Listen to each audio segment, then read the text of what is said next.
Então, 2 Coríntios 2, dos versículos 14 a 17. Diz assim: graças, porém, a Deus, que em Cristo sempre nos conduz em triunfo, e por meio de nós manifesta em todo lugar a fragrância do seu conhecimento.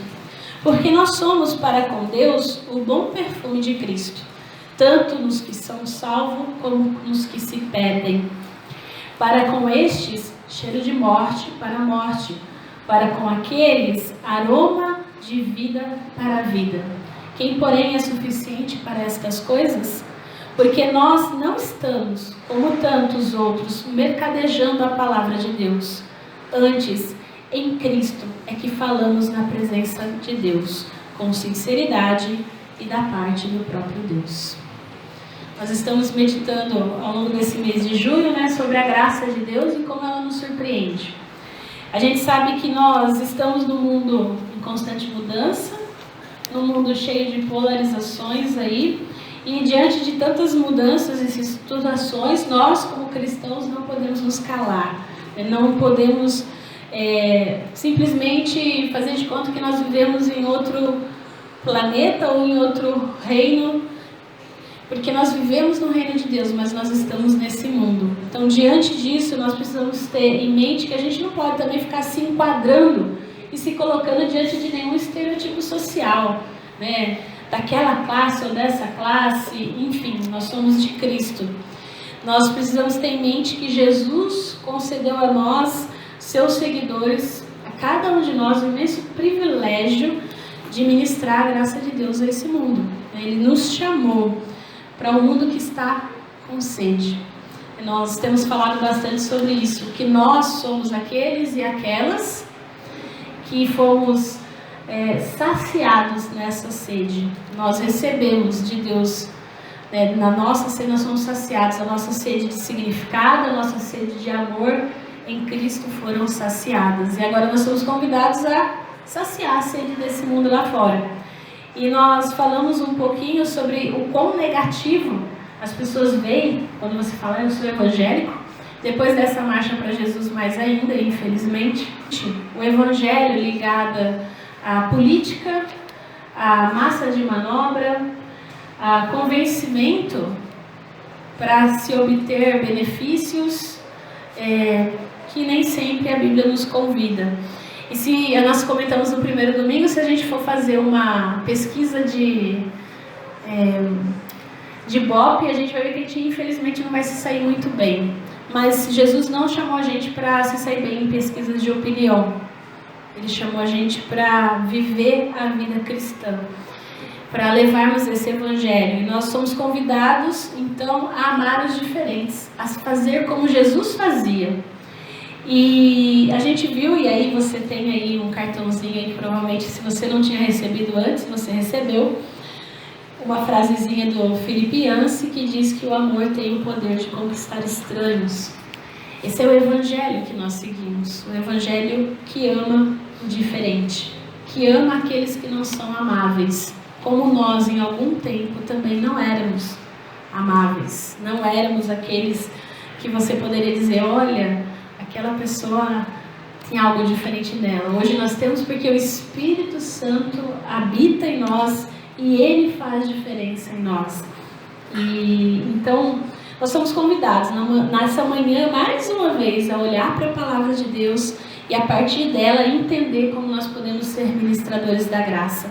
Esse mesmo autor, Philip Yancey, ele conta no livro dele, Maravilhosa Graça, um experimento muito interessante. Um biólogo de Harvard chamado Edward Wilson, ele realizou uma experiência com formigas. Você vai falar: gente, o que formiga tem a ver com isso? Mas você vai entender, nós vamos chegar até lá. E ele fez um experimento com formigas para tentar entender, e esse experimento vai ajudar a gente a esclarecer esse trecho que nós lemos da carta de Paulo aos Coríntios. Depois de observar alguns dias as formigas sabe aquelas caixas, coloca o formigueiro lá dentro, ele começou a perceber que quando as formigas morriam, as outras formigas não percebiam na hora. Mas depois de um tempo que aquela formiguinha estava lá, com a perninha para cima, depois de alguns dias, aquelas formigas começavam a perceber e pegavam aquela formiga que tinha morrido e levavam ela para fora do formigueiro, num monte de refúgio. Tipo, tudo que tinha que não servia para elas de comida, tal, eles colocavam lá, como se fosse um cemitério. Então toda formiga que morria, depois de 2, 3 dias que estava lá morta, as outras formigas iam lá e levavam essa formiguinha morta para fora. Então, quando ela começava então a se decompor, algo chamava a atenção das outras formigas. E aí ele foi pesquisar. E depois de diversas tentativas, ele percebeu que era um elemento chamado ácido oleico. Que quando as formiguinhas começavam a se decompor, elas produziam esse ácido, e esse ácido indicava pelo cheiro que aquela formiga tinha morrido. Então, se as formigas sentissem aquele cheiro, elas pegavam o defuntinho e levavam para fora. Mas como que ele conseguiu provar isso? Ele pegou esse ácido oleico e pingou numa formiga viva. E o que aconteceu? As outras formigas pegaram aquela formiga viva e aquela formiga esperneava muito a contragosto, mas ela estava morta para os outros. E pegaram aquela formiguinha e levaram para fora do formigueiro. Mesmo aquela formiguinha viva se contorcendo, foi parar lá no cemitério de formiga. E depois que as formigas colocavam aquela formiga morta lá, elas se limpavam toda para voltar para dentro do formigueiro. Porque senão elas também seriam devolvidas lá, colocadas naquele cemitério. Então, assim, elas tinham que mostrar para as outras formigas que elas estavam vivas, pelo cheiro. Então, era apenas pelo cheiro que as formigas conseguem identificar se uma formiga está morta ou não. Então, é interessante isso, porque se você e eu olharmos para nós, seres humanos, a gente vai ver que o olfato é um dos sentidos mais aguçados que a gente tem. Nós temos, assim, uma relação muito forte com o olfato, porque o cheiro desperta em nós emoções, o cheiro desperta em nós vontades. Vocês não imaginam o cheiro que estava aqui ontem, depois que nós terminamos de fazer feijoada, que estava dando fome. Quando você sente um perfume bom, um perfume de alguém que você ama, se você está bem com aquela pessoa, aquilo lá, você fala assim, nossa, que cheiro bom. Mas se você está com raiva, meu filho. Então, assim, o cheiro, ele desperta coisas na gente, desperta sentimentos. E quando nós perdemos o olfato, seja por trauma ou por gripe, por exemplo, a gente realmente parece que tudo está cinza, parece que nada tem gosto, inclusive, porque o olfato também interfere no sabor. Então, parece que tudo não tem graça. As sensações deixam de ser agradáveis quando elas não têm cheiro. E talvez seja pelo fato de que o olfato seja tão importante na nossa vida que Paulo fala aos cristãos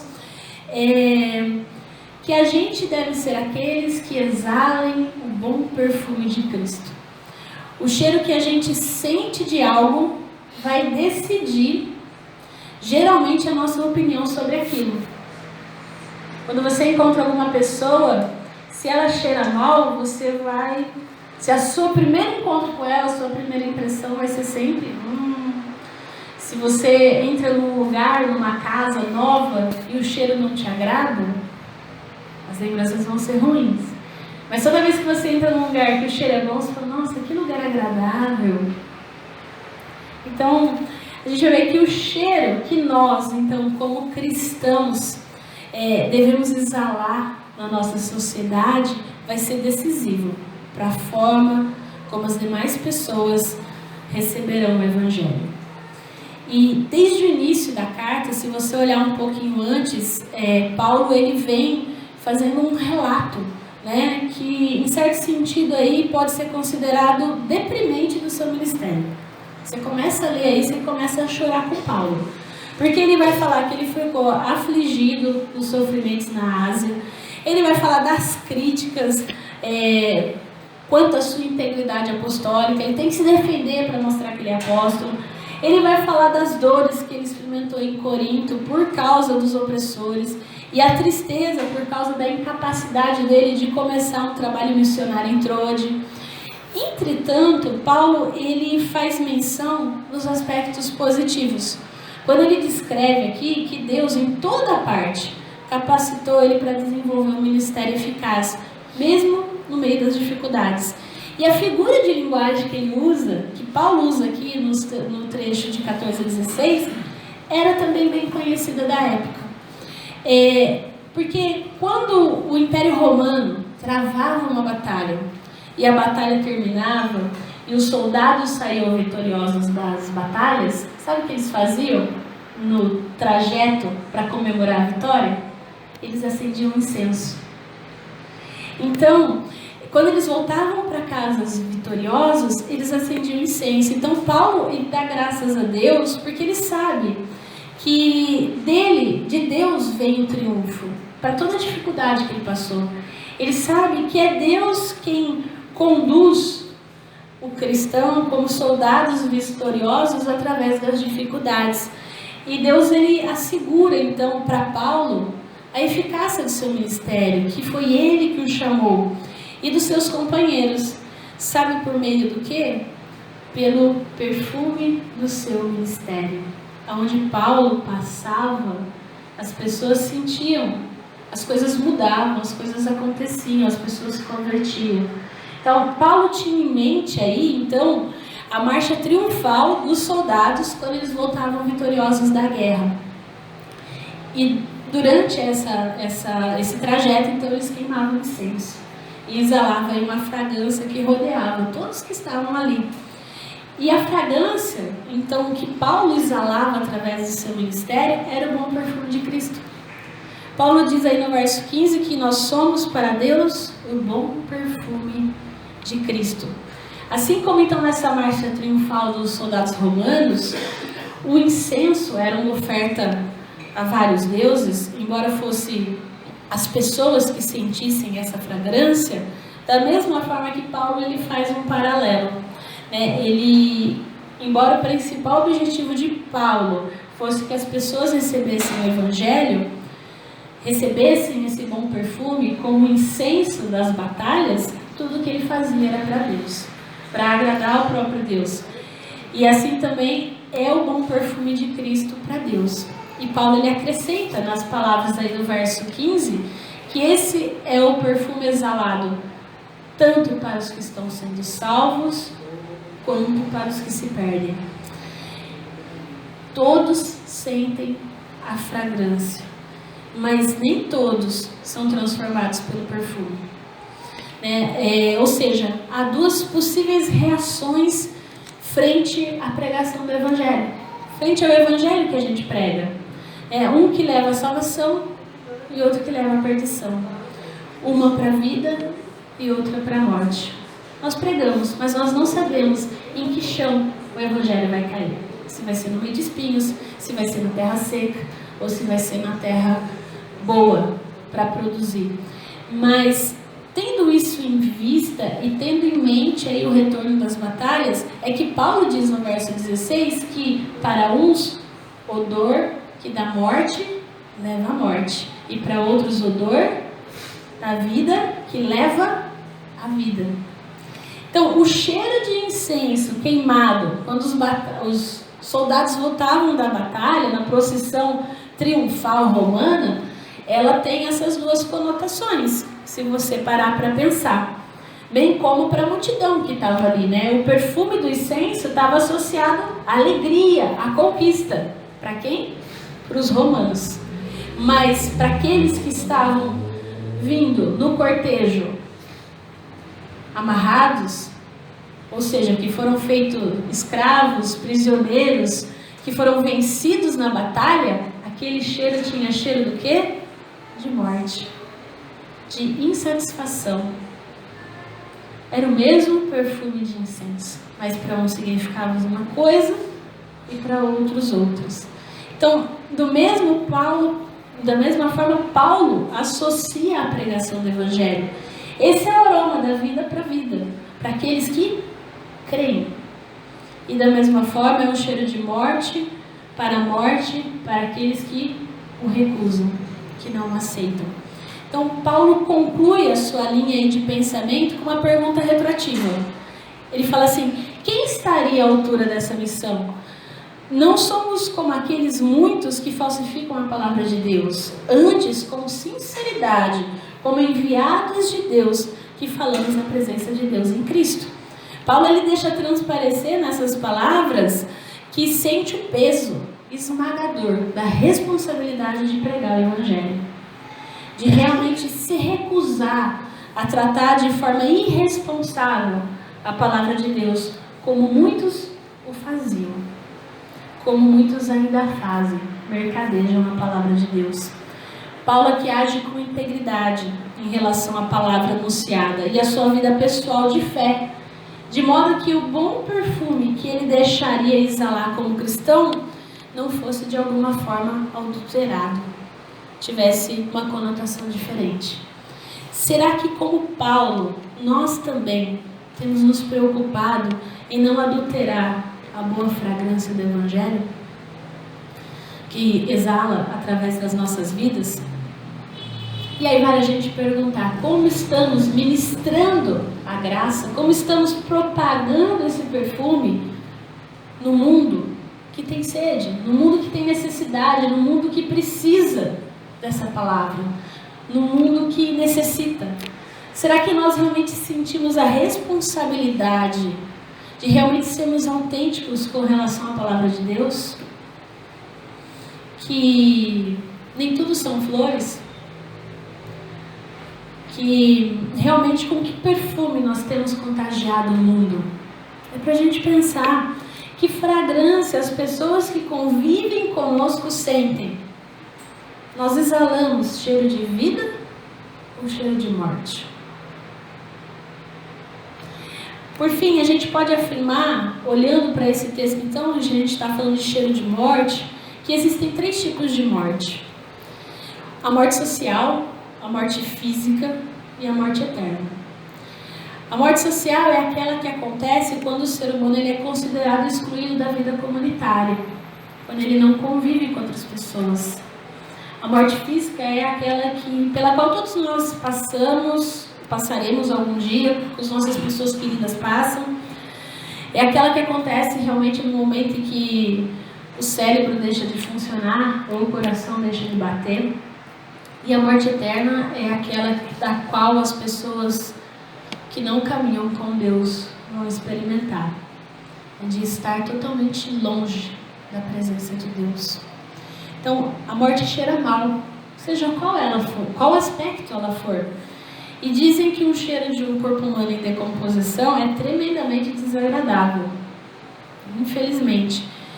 Mas acreditem, não é preciso estar morto fisicamente para cheirar ruim. A gente pode até pensar que a gente está vivo, que a gente está bem, mas o nosso cheiro fará com que as pessoas à nossa volta nos identifiquem como mortos. Talvez nós, como ministradores da graça, estejamos ministrando desgraça. Então, ser ministrador da graça é gerar vida, é pregar o Evangelho, é espalhar esse perfume da vida onde nós andarmos. E é bem verdade que as práticas aprendidas na igreja nem sempre transmitem a verdade, que é Cristo. Muitas vezes transmitem hipocrisia, um monte de regra para a pessoa seguir. E não é só isso, a gente sabe que Cristo, a verdade, é vida e deve gerar vida. E eu gostaria de pensar com você, então, 3 formas da gente ministrar a graça do nosso mundo. E talvez você se identifique com alguma delas. A primeira forma de nós ministrarmos a graça, então, de sermos o bom perfume de Cristo, é sermos peregrinos. Ou seja, entendermos que nós estamos num mundo desgastado e que nós não somos diferentes de ninguém quando nós saímos através das portas dessa igreja. Que nós contraímos doenças, que nós perdemos entes queridos, que nós aceitamos empregos insatisfatórios, que nós lutamos contra tentações, que nós gritamos com os nossos filhos, que nós ferimos pessoas que nós amamos, que nós fazemos escolhas ruins. Ou seja, como seguidores de Cristo, não temos direito nenhum de achar que nós somos superiores moralmente a nenhuma pessoa que está lá fora. Ser peregrino nesse mundo é entender que nós estamos realmente sendo cristãos porque nós fomos escolhidos por Deus, que Ele nos chamou, que nós não tínhamos nada que merecesse ou que tivesse agradado a Deus. Nosso cheiro era de morte, mas Cristo, através do seu Espírito, nos deu vida e vida em abundância. E faz com que nós possamos olhar para cada pessoa que passa no nosso dia a dia, no nosso trabalho, nos nossos estudos, na faculdade, onde nós estivermos, faz com que nós possamos olhar para essas pessoas e ter empatia por elas, e saber que o sofrimento que elas passam, mesmo você sendo cristão, você pode passar, mas que você pode olhar para ela e ser o bom perfume de Cristo, e levar bom ânimo, e levar coragem, e orar por ela, e pedir a Deus por ela. Isso é ser também ministrador da graça. É não se fazer de arrogante. É ministrar no dia a dia. Não é só, porque às vezes a gente acha que ministrar a graça é só vir aqui, né? Não, então você tem que pregar o Evangelho, então eu tenho que falar. Muitas vezes pregar o Evangelho é abraçar, é acolher, é chorar junto. Isso é ter consciência que nós somos peregrinos, que a nossa terra é o céu. A gente cantou que a nossa grande vitória final vai acontecer em Cristo, mas enquanto isso não acontece, que nós possamos pregar esperança para aqueles que sofrem, para aqueles que se encontram conosco, porque assim nós seremos ministradores desse bom perfume do Evangelho. Uma outra forma também que a gente pode ministrar a graça é como ativistas. Cada um tem a sua vocação. O ativista cristão, ele tem de caminhar na corda bamba, porque ele vai enfrentar os problemas do mundo, mas ele não pode correr o risco de se misturar com aqueles que geram problema no mundo. Então, é aquele que se propõe a ser agente de mudança, é que vai realmente como se fosse uma batalha, na frente, que vai levar tapa na cara, que vai buscar pôr em prática as verdades de misericórdia que ele vê no Evangelho, crendo servir a Jesus, servindo os necessitados, que vai buscar realmente trabalhar de uma forma mais social, que vai empreender, que vai realmente se colocar como ativista, colocando e falando assim: olha, nós somos os pioneiros no reino de Deus. Em Cristo nós podemos andar nesse reino. Em Cristo vocês também podem, vocês que não conhecem a Deus podem. E propagar o bom perfume de Cristo através de ações reais, de campanhas reais, de motivação, que pode estar atrelado tanto a questões sociais, quanto de educação, quanto de transformação de vida, de libertação de cativos. Então são pessoas que são cristãs e vão estar engajadas na sociedade em algum movimento pelo bem da vida, para propagar a vida. Então essa também é uma forma, ou seja, de estar engajado. E uma outra forma também de ministrar graça é sendo artista. Talvez você nunca tenha pensado nisso, mas através da música, da literatura, do cinema, da poesia, do belo, nós podemos propagar a Cristo. Nós podemos falar, porque como diria Tolkien, e aí quem gosta conhece, Tolkien vai dizer que nós somos subcriadores com Deus. E ele diz assim: através de nós, a luz refratada, derivando de um único branco, é estilhaçada em muitas matizes. Deus é a luz principal. E através de nós, as pessoas podem conhecer a Deus. Então, através do artista, da música, da canção, do belo, então as pessoas podem chegar até Deus. Também a graça é ministrada dessa forma. Então, Jesus, ele visava transformar vidas. Escreveu as palavras no coração dos seus seguidores. Então, a arte preenche espaços. Eu não sei se você já parou para pensar nisso, mas mesmo cegos nós podemos ouvir. Mesmo surdos, nós podemos tocar. E mesmo mudos, nós podemos ver. Se você ficar sem voz, ou se você pode ver, você pode ouvir. Se você não ouvir, você pode ver. Então, a arte está desligada. A arte, ela nos direciona de alguma forma. Está acabando já. E nós podemos ministrar a graça, então, serem peregrinos, sendo ativistas ou artistas, ou de várias outras formas que eu não mencionei aqui. Você pode ministrar a graça através do seu trabalho. Martinho Lutero dizia, uma vez um sapateiro falou para ele, como eu posso louvar a Deus no meu trabalho? Ele diz, faça o melhor sapato, da melhor forma. Então nós temos várias formas também de ministrar a graça, não só essas 3. E talvez você enumere aí na sua mente tantas outras. Através da pesquisa em prol da vida, através dos cálculos da matemática em prol da vida. Temos tantas formas de sermos ministradores da graça. Então, é impressionante isso, porque nós precisamos comunicar aos perdidos, aos sedentos, que Deus os ama, que Deus os quer, que Ele realmente os quer salvar dos seus delitos, dos seus pecados, que Ele quer dar vida, e vida à mudança, vida de todas as formas. Não é só física, não é só eterna, é vida comunitária, é vida com significado. Então, o estilo de vida apresentado na Bíblia, se você parar para pensar, gera vida, porque visa o nosso bem.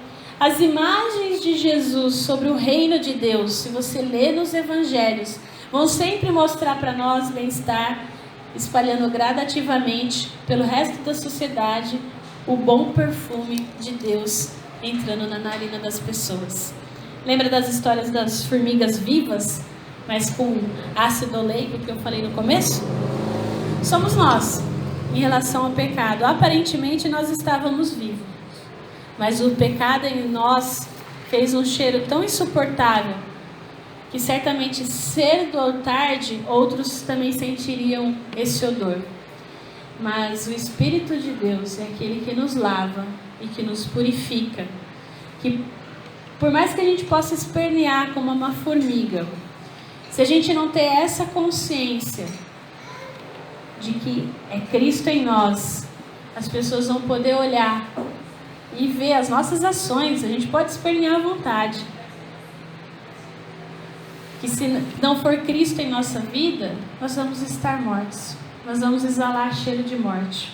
Então o Evangelho de Jesus, que viveu, morreu e ressuscitou para nos dar a vida, desmascara quem nós somos, põe em xeque a nossa vida. A gente pode até exalar o bom perfume de Cristo, mas só passar o perfume de vez em quando não substitui o banho que nós precisamos tomar todos os dias. Nós precisamos estar limpos por dentro para exalar o bom perfume de Cristo para aqueles que nos rodeiam. Caso contrário, o cheiro de morte, o cheiro de pecado que habita em nós lá no fundo vai gritar mais alto e vai se misturar com o Evangelho e vai virar um cheiro estranho, um cheiro que as pessoas vão olhar e pensar: esse aí diz uma coisa, mas faz outra. De nada adianta querer ser uma linda flor por fora e cheirar podridão por dentro. De nada adianta a gente ter a aparência de bom cristão, de cidadão de bem, quando nós abrimos as nossas bocas, a nossa palavra não edifica. Ao contrário, causam destruição, porque são palavras ofensivas e são palavras imorais. De nada adianta a gente ter palavra de bom cristão, se quando é hora da gente agir, a gente foge da nossa responsabilidade. Se é hora de testemunhar, a gente dá um testemunho diferente da palavra que a gente aprendeu. De nada adianta a gente ter a aparência de bom cristão no domingo, sentado aqui na igreja, se durante a semana, na nossa casa, aqueles que estão conosco nos veem destruídos e nós os destruímos por causa do pecado. Que perfume nós temos exalado? Talvez essa fosse uma pergunta que você deva fazer não apenas a si mesmo, mas aquelas pessoas que convivem contigo todo dia. Porque a gente geralmente acredita que é bom, que exala um bom perfume. Será? O que essas pessoas têm sentido em relação à sua vida? Então, ao falar da fragrância, Paulo não está falando de qualquer cheiro, mas daquele perfume cuja essência aromática penetra incontrolavelmente em todos os lugares, que não tem como prender esse cheiro, que espalha longe e ninguém pode impedir. Então, uma fragrância não precisa de provas, simplesmente enche o ambiente. E é isso que Paulo quer dizer aqui. Ele não precisava mais provar o tempo todo quem ele era, o seu ministério. A sua fragrância, as suas obras, o seu convívio com as outras pessoas comprovavam que ele era um apóstolo de Cristo. Que realmente acontecesse conosco. Nós não precisamos ficar provando o tempo todo, mas que o nosso bom perfume, onde nós estivermos, impregne o ambiente. Nós somos convidados a ministrar a graça de Deus através do bom perfume de Cristo, no meio da adversidade. Deus quer o melhor de nós. Que o pecado e o fracasso são inevitáveis, é verdade. A gente não está aqui dizendo que ninguém vai pecar, que você não vai errar, porque às vezes você vai pensar, então eu não posso pecar, porque as pessoas vão olhar e ver que eu pequei, ver que eu errei. Mas que a gente possa ter consciência de que Cristo nos limpa. Ou seja, se eu errar com o outro, eu posso voltar e pedir perdão. Eu posso rever meus atos. Eu posso fazer diferença. Esse é o bom perfume de Cristo, que mostra que mesmo no meio da pecado, no meio da dor, da dúvida, da dificuldade, a sua graça, o seu perdão nos dão renovo. Restauram quem nós somos. Restaura os nossos relacionamentos, restaura a nossa vida. Então, embora a gente possa falhar, e a gente vai falhar, ou mesmo a gente possa se desviar do caminho, Jesus nos convida a essa tarefa de divulgar a mensagem da Boa Nova, de pregar o Evangelho, de falar do amor de Deus. É uma mensagem que não inclui só palavras, mas também ações práticas. Por mais que a gente possa nos desviar, existe uma coisa mais importante do que todas as outras: Cristo. Ele nos ajuda, Ele nos fortalece e Ele firma os nossos passos. Que a gente possa ter isso em mente, porque Ele é o bom perfume que faz ser exalado através de nós. Que nós possamos cuidar para que esse bom perfume permaneça, para que ele seja sentido aonde nós estivermos, que nós possamos realmente ministrar a graça, sendo o bom perfume de Cristo. Amém?